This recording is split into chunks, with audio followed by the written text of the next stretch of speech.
Bora falar sobre relações de consumo. Olha a casuística. A minha sogra adquiriu uma mesa tem mais ou menos uns 5 meses. Quando da aquisição dessa mesa, ela estava intacta, perfeita. No entanto, tem mais ou menos uns 15 dias, ela começou a constatar que a mesa está esfarelando, está descascando. E ela procurou a loja falou, ó, já passou o prazo, 90 dias, o prazo de reclamação, de eventual problema que pudesse existir na mesa. A questão de fundo que deve ser debatida aqui é a seguinte: primeiro, existe relação de consumo? Segundo, deve incidir esse prazo de 90 dias e quando começa a contar esse prazo de 90 dias? Nesse primeiro ponto, no que tange a relação de consumo, isso a gente tem que verificar porque se existe a relação de consumo, vai incidir o CDC, que evidentemente é mais benéfico. E devemos verificar se preenchem os requisitos do artigo 3º e 2º do CDC, no que tange a existência de um fornecedor de produto ou serviço e um consumidor, de outro lado. O artigo 3º, que trata do fornecedor, nesse caso está devidamente preenchido. Isso por quê? Porque a loja é uma loja que explora atividade econômica, é uma pessoa jurídica de direito privado, de acordo com o artigo 44 do Código Civil, e ela, por ser pessoa jurídica de direito privado, explora uma atividade econômica, finalidade lucrativa, habitualidade, e ela faz isso comercializando produtos, e nesse caso o produto, a mesa e demais bens que estão lá. E esse produto, de acordo com o parágrafo primeiro, é qualquer bem móvel ou imóvel, que pode ser material ou imaterial.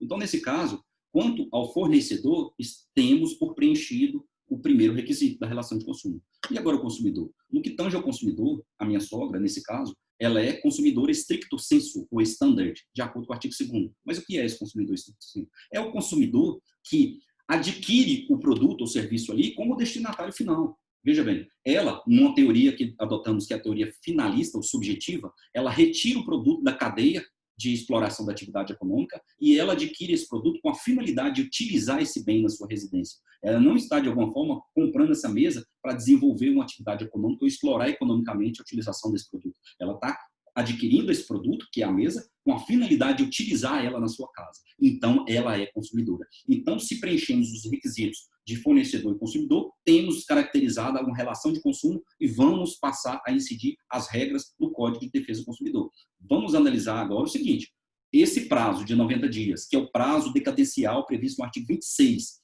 ele, em regra, ele começa a contar a partir do momento que o bem é entregue a ela. Ou seja, vamos supor se a mesa tivesse sido entregue a ela e estivesse com alguma avaria, e essa avaria fosse de fácil constatação, ela poderia, naquele momento ali, ter o prazo de 90 dias para fazer a reclamação, porque o vício é aparente, você verificaria ele de plano, só de utilizar.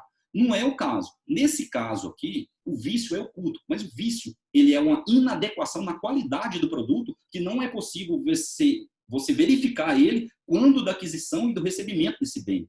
Ele é oculto. E por ser oculto, é impossível você considerar que a contagem do prazo se dá com a entrega do bem. Por quê? Porque o vício é oculto. Não tem como você saber que existia aquela inadequação que diminuiria a qualidade e o preço daquele produto. Para solucionar isso, o parágrafo 3º do artigo 26 do CDC prevê o seguinte: se o vício for oculto, o prazo decadencial, e esse prazo decadencial é de 90 dias, esse prazo decadencial ele começa a contar a partir da constatação desse vício. Então, é evidente que ela comprou a mesa tem 5 meses, mas o prazo decadencial de 90 dias para ela fazer a reclamação desse vício começa a contar a partir do momento que ela constatou a existência do vício. Ou seja, começa a contar o prazo em 15 dias, mais ou menos, que ela fez a constatação desse vício que torna essa mesa inadequada para a sua utilização. Então, acionou-se. A outra pergunta que deve ser feita: quais são as providências que devem ser tomadas e quem responde? Veja bem, o artigo 18 do CDC, ele traz lá uma regra de que o fornecedor, todos da cadeia, o fornecedor vai responder pelos vícios de forma solidária. Então, todos vão responder de forma solidária.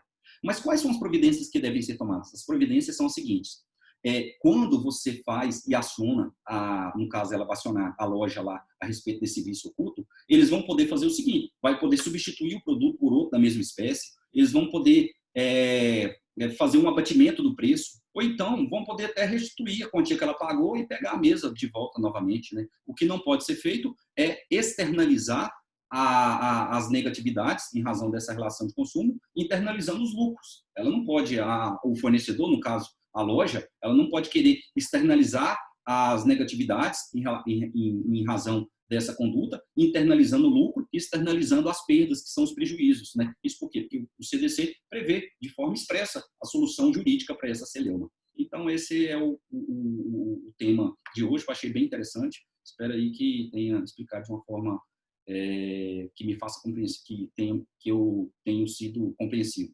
Valeu.